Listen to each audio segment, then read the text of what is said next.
میری پرورش اسی انداز میں ہوئی ہے اور جب میں نے بغاوت کے راستے اختیار کیے تو مجھے گھر سے نکال دیا گیا اور اس کے بعد میں نے اپنی مرضی سے سب کچھ کرنا شروع کر دیا۔ اتفاق ہی تھا کہ میں اپنے وطن کے ایک مسئلے میں کام آ گیا جس کی بنا پر مجھے یہ عہدہ دے دیا گیا، لیکن یہ عہدہ قبول کرنے کے باوجود میں نے ان اقدار کو قبول نہیں کیا جو اپنی ذات کی نفی کرتی ہیں۔ چنانچہ یہ لمحہ بھی آ گیا۔ میں سمجھتا ہوں کہ دولت کے حصول کا اس سے بہتر ذریعہ اور کوئی نہیں ہو سکتا۔ ہرمین سیمیول کا مختصر سا ساتھ دے کر میں بہت بڑی دولت حاصل کر سکتا ہوں اور اس کے بعد میری زندگی کسی کی محکوم نہیں ہوگی۔ مجھے سرکاری تنخواہ کی ضرورت بھی نہیں رہے گی جو میرے شاہانہ اخراجات پورے کرنے کے قابل نہیں ہے۔ ہرمین سیمیول اگر اپنا فارمولہ فروخت کر دیتا ہے تو اس سے دنیا میں کون سی قیامت آ جائے گی۔ جنگ باز ممالک کے پاس کیا کچھ نہیں ہے، وہ سب کچھ موجود ہے ان کے پاس جس سے وہ انسانیت کو تباہ کر سکتے ہیں۔ تم احمق ہو۔ اگر ایسی کوئی چیز ملکوں کے پاس ہوتی ہے تو اس کا ایک توازن ہوتا ہے، جبکہ اگر وہ مجرم کے ہاتھ لگ جائے تو پھر اس سے جرائم ہی کیے جا سکتے ہیں۔ حکومتوں کی بات اور ہوتی ہے اور عام قسم کے مجرموں کی بات اور۔ ہرمین سیمیول وہ خوفناک فارمولہ اگر کسی ایسے شخص کے حوالے کر دیتا ہے جو اپنے مفاد کے لیے اس کی قیمت سے بے خبر ہو تو اس کے نتائج جو ہوں گے وہ تم اچھی طرح جانتے ہو۔ چھوڑو، ملکوں کی باتیں بھی چھوڑو۔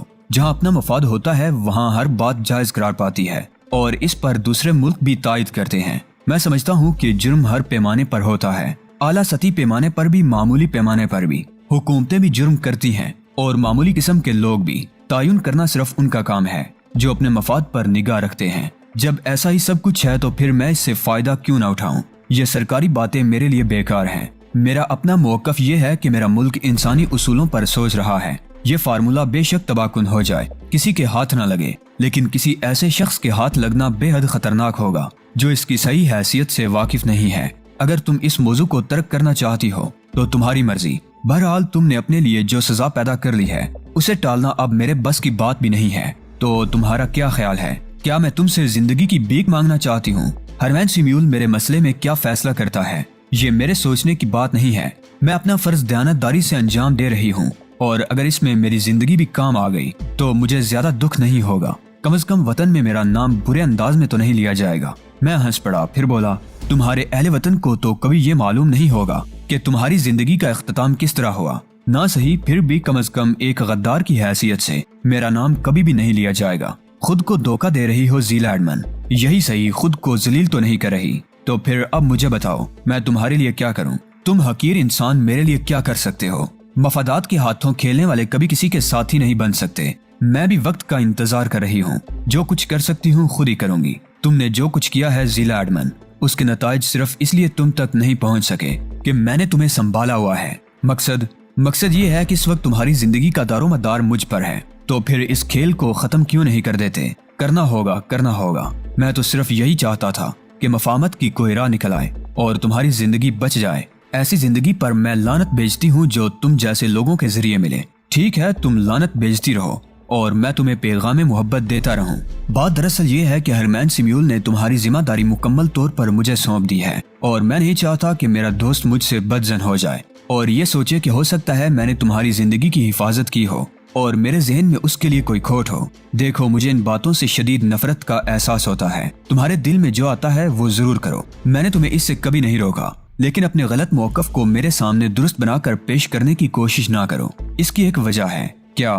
ایک مجبوری۔ مطلب یہ ہے کہ اب تمہاری آزادی میرے لیے ممکن نہیں ہے۔ زیلا ایڈمن خاموشی سے مجھے دیکھنے لگی۔ میں نے رسیوں کے 2 ٹکڑے لیے اور ان سے مضبوطی سے زیلا ایڈمن کے ہاتھ پاؤں کس دیے۔ اس نے بے شک مزاحمت کی تھی، لیکن میرے قوی ہیکل جسم کے آگے اس کی مزاحمت بے اثر رہی اور اس کے بعد میں نے مسکراتے ہوئے اس سے کہا، تمہارے یہ ہاتھ پاؤں اب کھولے جایا کریں گے، لیکن تھوڑی دیر کے لیے۔ سمجھ رہی ہو نا میری بات؟ اس نے غرا کر مجھ پر تھوک دیا تھا۔ میں ہنستا ہوا وہاں سے باہر نکل آیا۔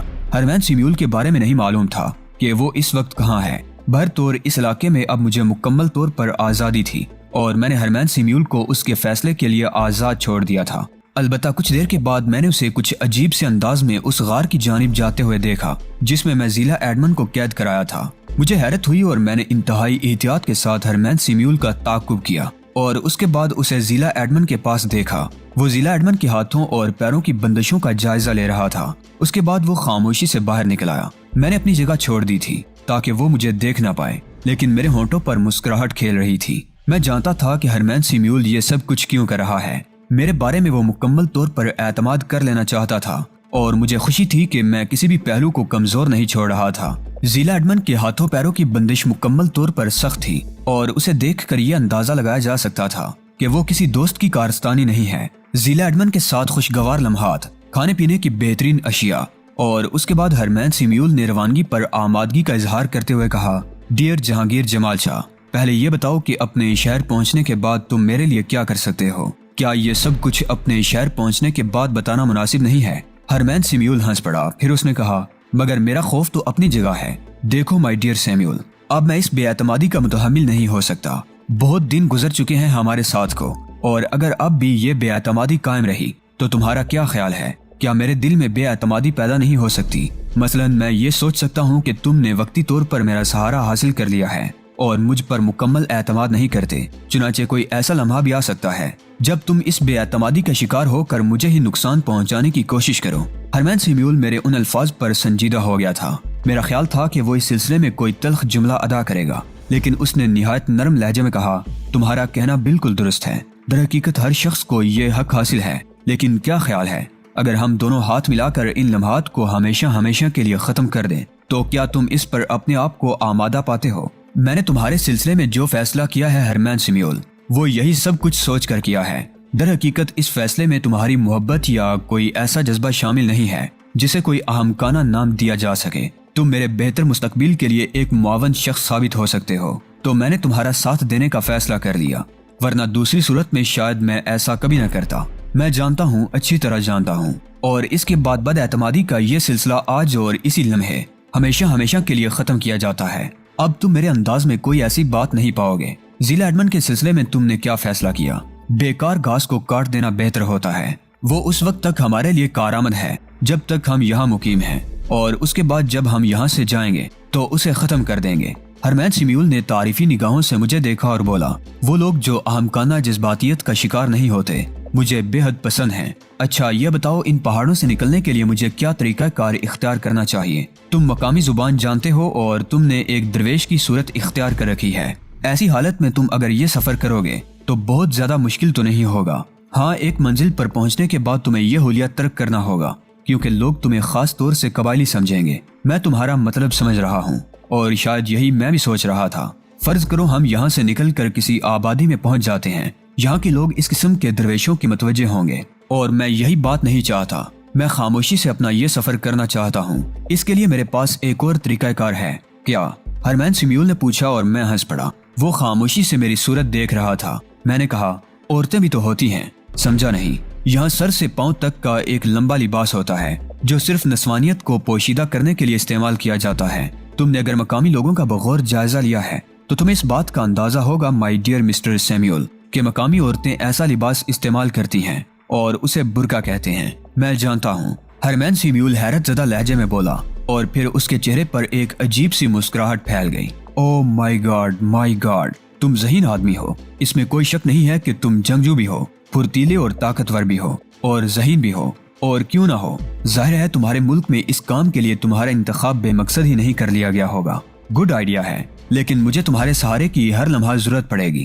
اس کے بعد بھی تمہارے لیے یہ الفاظ کہنا ضروری ہیں؟ نہیں، آج میں تم سے دراصل اس موضوع پر کچھ اور تفصیلی گفتگو کرنا چاہتا ہوں۔ میں حاضر ہوں، میں نے کب اسے انکار کیا ہے؟ اس سلسلے میں میرے ذہن میں چند باتیں ہیں جو میں تم پر واضح کر دینا پسند کرتا ہوں۔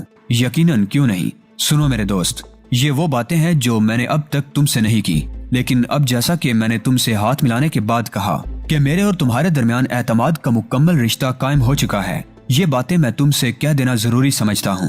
جیسے کہ میں نے کہا کہ میں نے وہ فارمولہ ایک بینک میں محفوظ کر دیا ہے اور اسے عین اس وقت نکالنا چاہتا ہوں جب ہم اس کا معاوضہ وصول کریں گے۔ اس سے پہلے میں اسے بینک سے باہر لانے کا خطرہ مول نہیں لے سکتا۔ ان حالات میں ہمارے لیے یہ ضروری ہے کہ ہم تحفظ کے ساتھ شہر پہنچیں اور وہاں ایک پرسکون رہائش اختیار کریں۔ اور اس سلسلے میں یہ بتانا بھی بہت ضروری ہے کہ فارمولے کے سلسلے میں میں نے جن لوگوں سے گفتگو کی ہے ان میں سے ایک شخص جس کا نام ڈین کاگ ہے نہایت ہی مناسب آدمی ہے، اور وہ ہمیں ہماری پسند کے مطابق معاوضہ ادا کر رہا ہے۔ میں اس سلسلے میں بھی اعتماد رکھتا ہوں، یعنی ڈین کاگ کے ذریعے جو مسئلہ طے ہوگا پوری طرح اطمینان بخش ہوگا، اور فیصلہ میں نے اس کے حق میں ہی کیا ہے۔ ڈین کاگ سے رابطہ قائم ہوئے کافی عرصہ ہو گیا ہے، لیکن میں جانتا ہوں کہ وہ کب اور کہاں دستیاب ہوگا، اور اس کے بارے میں تمہیں شہر چل کر ہی بتاؤں گا۔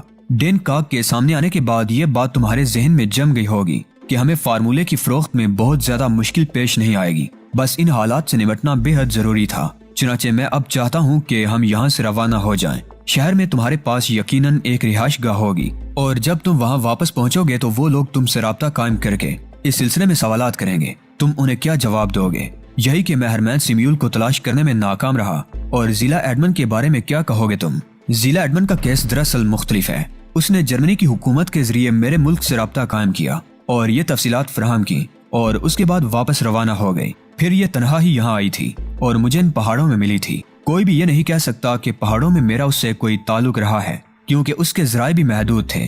یقیناً ہرمین سیمیول، تم نے اتنی کامیابی سے دنیا کے کئی ملکوں کو دھوکہ دیا ہے، تو کیا میں یہ سوچ نہیں سکتا کہ تم احمق نہ ہوگے؟ یقینی طور پر۔ بہرطور یہ کوئی ذہانت کا ثبوت نہیں تھا جو ضلع ایڈمن نے دیا۔ بہرحال اس کا مقصد یہ ہے کہ تم اس سے بالکل لا علمی کا اظہار کرو گے 100%، اور اپنے ملک کے محکموں کو یہ اطلاع دو گے کہ تم ہرمین سیمیول کی تلاش میں ناکام رہے۔ ہاں، میرا قیام کہاں ہوگا؟ تمہاری پسند کے مطابق ویسے بے شمار ہوٹل ہیں، اور میں سمجھتا ہوں بدلے ہوئے حلیے کے ساتھ تم کسی ہوٹل میں مقیم ہو سکتے ہو۔ ویسے میری رہائش گاہیں بھی ہیں، اور میں خوشی کے ساتھ تمہیں وہاں دعوت دے سکتا ہوں، لیکن وہاں دوسرے لوگوں کی پہنچ آسان ہوگی، خاص طور سے ان کی جو مجھ سے کوئی رابطہ رکھتے ہیں۔ میں سمجھ رہا ہوں تمہاری بات، لیکن میں ایک طرح سے ایک مغرور انسان کی حیثیت سے وقت گزاروں گا۔ جو کچھ کرنا ہوگا تمہیں ہی کرنا ہوگا، ڈین کاگ سے رابطہ اور اس کے بعد بقیہ معاملات کو طے کرنا، اور جب یہ سارے معاملات طے ہو جائیں گے تو ہم معاوضہ وصول کر کے وہ فارمولہ مطلوبہ شخص کے حوالے کر دیں گے۔ یہی مناسب طریقہ کار رہے گا۔ تو پھر ہم کب روانہ ہو رہے ہیں؟ جب تم پسند کرو۔ آج کی رات گزارنے کے بعد کل صبح دن میں نے گردن ہلا دی، اور اس کے بعد مجھے بہت محتاط وقت گزارنا پڑا تھا۔ ہرمین سیمیول کے بارے میں یہ سوچ کر ہاتھ پر ہاتھ رکھ کر نہیں بیٹھ سکتا تھا کہ اس نے جو کچھ کہا ہے اسی پر عمل کرے گا۔ ہو سکتا ہے اس چالاک شخص کے ذہن میں کچھ اور بھی ہو، اور ہر وقت دشمن سے چوکنا رہنا ہی کامیابی کی دلیل ہوتی ہے۔ چنانچہ میں نے اس پر خصوصی طور پر نگاہ رکھی تھی۔ ضلع ایڈمن کے بارے میں نے جو فیصلہ کیا تھا وہ ناگزیر تھا، اور اس کے علاوہ کچھ اور ہونا ممکن نہیں تھا، بشرطے کہ مجھے اس کا موقع مل جائے۔ ویسے میں نے ایک بات ضرور محسوس کی تھی کہ ہرمین سیمیول ذرا بے پرواہ قسم کا آدمی بھی ہے، اور بعض معاملات میں بالکل غیر حقیقی انداز میں عمل کرتا ہے، جیسے اس نے ضلع ایڈمن کو بآسانی میرے حوالے کر دیا تھا۔ ہو سکتا ہے اس سلسلے میں وہ میرا جائزہ لینا چاہتا ہو، لیکن اس کے لیے میں نے اس کے انداز میں کوئی سرگرمی نہیں پائی تھی۔ بہرحال رات گزر گئی، اور دوسری صبح ہم لوگ یہاں سے واپسی کے لیے تیار تھے۔ اس شخص نے اپنے ساتھ جو کچھ سامان لیا وہ نہ ہونے کے برابر تھا، اور میں نے بھی زیادہ جھگڑا نہیں پالا تھا۔ ہمیں بڑی ہوشیاری سے کام کرنا تھا، اور اس کے بعد ضلع ایڈمن کا مسئلہ سامنے آیا، اور ہرمین سیمیول میرے ساتھ اس کے سامنے پہنچ گیا۔ ضلع ایڈمن اس وقت صرف پاؤں بندھے ہونے کی وجہ سے بے بس تھی۔ میں نے اس کے ہاتھ کھول دیے تھے۔ اس نے ہم دونوں کو نفرت بھری نگاہوں سے دیکھا، اور میں نے مسکرا کر اس سے کہا، تمہارے ساتھ گزرے ہوئے لمحات میں اپنی زندگی کے دلکش ترین لمحات قرار دے سکتا ہوں مائی ڈیئر، لیکن افسوس تم نے اس عقل مندی کا ثبوت نہیں دیا جس کا اظہار میں نے کیا، اور بعض اوقات حماقتوں کے نتیجے موت کی شکل میں ظاہر ہوتے ہیں۔ ہم لوگ یہاں سے جا رہے ہیں، اور تمہیں خدا حافظ کہنا چاہتے ہیں۔ جہنم رسید ہو جاؤ۔ میرے پاؤں کھول دو، پھر میں تمہیں بتا دوں گی کہ میں کیا کر سکتی ہوں۔ اس کا تصور تم مجھ سے کر سکتی ہو۔ بہرحال میں بہت زیادہ گفتگو نہیں کرنا چاہتا مائی ڈیئر ضلع ایڈمن، اور تمہیں خدا حافظ کہنے سے پہلے ایک تحفہ پیش کرنا چاہتا ہوں۔ میں نے پستول نکال کر ضلع ایڈمن کے سینے کا نشانہ لیا اور فائر کر دیا۔ اس کے سینے سے خون ابل پڑا تھا۔ ایک لمحے کے لیے اس کی آنکھیں حیرت سے کھلی کی کھلی رہ گئیں، اور دوسرے لمحے اس کی حلق سے دل خراش چیخ نکل گئی۔ میں نے دوسرا فائر بھی اس کے دل کے مقام پر کیا تھا، اور ضلع ایڈمن کی دوسری کربناک چیخ ابری تھی۔ اس کے بعد وہ تڑپنے لگی تھی۔ میں نے پستول جیب میں رکھا۔ ہرمین سیمیول مسکرا کر گردن ہلاتا ہوا باہر نکل گیا تھا۔ چند لمحات میں کھڑا ضلع ایڈمن کو دیکھتا رہا۔ ضلع ایڈمن کے ہاتھ پاؤں مڑ سے گئے تھے، اور وہ اوندھی ہو گئی تھی۔ خون اس کے سینے سے نکل کر نیچے جمع ہو رہا تھا، اور چند لمحات کے بعد اس کا جسم ساکت ہو گیا۔ میں نے آگے بڑھ کر اس کی نبضوں کا جائزہ لیا۔ اس کے بعد مطمئن انداز میں گردن ہلاتا ہوا باہر نکل آیا۔ ہرمین سیمیول باہر میرا منتظر تھا۔ اس نے ضلع ایڈمن کے سلسلے میں مجھ سے کوئی سوال نہیں کیا، اور ہم دونوں خاموشی سے وہاں سے چل پڑے۔ طویل و عریض راستے طے کرتے ہوئے بالآخر ہم ایک بستی میں داخل ہوئے۔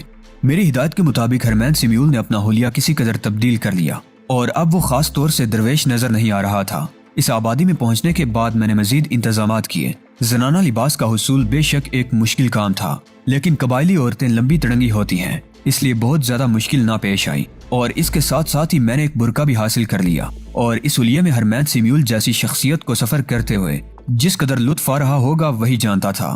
میں نے بھی اپنا وہی حلیہ برقرار رکھا تھا، یہاں میں دوسرے ذرائع سے بھی کام لے سکتا تھا، لیکن میں نے اس طرف رخ بھی نہیں کیا اور ہم دونوں ایک بس میں بیٹھ کر چل پڑے۔ میرا حلیہ بالکل قبائلیوں جیسا تھا اور عام لوگ بآسانی اس بات پر یقین کر سکتے تھے کہ ایک قبائلی جوڑا بس کے ذریعے سفر کر رہا ہے۔ میں نے زیادہ لوگوں سے گفتگو بھی نہیں کی تھی۔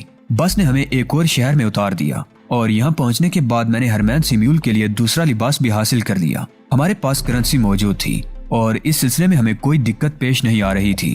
ہرمین سیمیول کا حلیہ میں نے اپنے ہاتھ سے تبدیل کیا تھا اور کچھ اس انداز کا میک اپ کر دیا تھا اس کے چہرے پر کہ اب وہ مقامی آدمی معلوم ہو۔ ہرمین سیمیول میرے ان اقدامات سے بہت خوش اور مطمئن تھا۔ دوسرے لوگوں سے وہ بالکل گفتگو نہیں کرتا تھا۔ ایک جگہ کچھ لوگوں سے ملاقات ہوئی تو میں نے انہیں یہ بتایا کہ میرا ساتھی گونگا ہے۔ برطور یہ تمام مراحل طے ہوتے رہے اور اس کے بعد بالآخر ہم دارالحکومت میں داخل ہو گئے۔ یہاں مجھے ہرمین کے لیے ایک ہوٹل میں کمرہ حاصل کرنا تھا۔ حالانکہ بہت بڑا رسک تھا، بہت بڑا خطرہ تھا، لیکن برطور مجھے یہ کام انجام دینا تھا۔ ہرمین سیمیول کو ایک شاندار ہوٹل کے کمرے میں مقیم کرنے کے بعد میں نے اسے کہا، اور اب مائی ڈیئر ہرمین سیمیول، میں اپنے حکام کو اپنی آمد کی اطلاع دے دوں، کیا رائے ہے تمہاری؟ میرا ایک مشورہ ہے، ہرمین سیمیول نے کہا۔ کیا؟ اگر تم اس وقت تک خود کو چھپائے رکھو جب تک کہ ہم ڈین کاغ سے رابطہ قائم نہ کر لیں تو کیا حرج ہے؟ تمہاری واپسی کا کوئی وقت تو متعین نہیں کیا گیا ہوگا۔ بالکل درست کہا تم نے، مجھے کوئی اعتراض نہیں ہے۔ تو پھر بہتر ہے کہ تم بھی میرے ساتھ ساتھ ہی رہو اور ہم یہاں اپنی کارروائی شروع کر دیں۔ میں نے ہرمین سیمیول سے مکمل طور پر اتفاق کر لیا تھا، اسے شبے کا کوئی موقع نہیں دینا چاہتا تھا۔ میری دلی خواہش تھی کہ مجھے اس لاکر کے بارے میں معلوم ہو جائے، اس کے بعد ہرمین سے باقی معاملات طے کر لینا میرے لیے مشکل نہ تھا۔ لیکن تمام تر اعتماد کے باوجود ایک بات میں اچھی طرح جانتا تھا کہ اعتماد کرنا الگ بات ہے اور حماقت کرنا دوسری۔ ہرمین سیمیول نے مجھے اس موضوع پر کچھ نہیں بتایا تھا، البتہ ہم نے باہمی مشورے کے بعد ڈین کاغ سے رابطے کے لیے کوششوں کا آغاز کر دیا تھا، اور اس کے لیے ہرمین نے مجھے بتایا تھا کہ ہمیں جاپان سے رابطہ قائم کرنا ہوگا کیونکہ ڈین کاغ وہی مقیم ہے۔ میں نے اس کی اس بات سے یہ اندازہ لگا لیا کہ ابھی اس کام میں مجھے کافی وقت صرف کرنا پڑے گا۔ تب میں نے ہرمین سے کہا، مائی ڈیئر ہرمین سیمیول، مجھے اپنا حلیہ بھی بدل لینا چاہیے، ہو سکتا ہے کسی بھی لمحے مجھے دیکھ لیا جائے۔ دوستو، آج کی قسط آپ کو کیسی لگی؟ کامنٹ باکس میں اپنی قیمتی رائے کا اظہار لازمی کریں۔ ویڈیو کو لائک کر کے اپنے دوستوں عزیزوں سے لازمی شیئر کریں۔ چینل کو لازمی سبسکرائب کریں۔ اگلی ویڈیو تک اجازت دیجیے، تب تک اپنا اور اپنے اس چینل اعلان حقیقت کا خیال رکھیے گا۔ اللہ نگہبان۔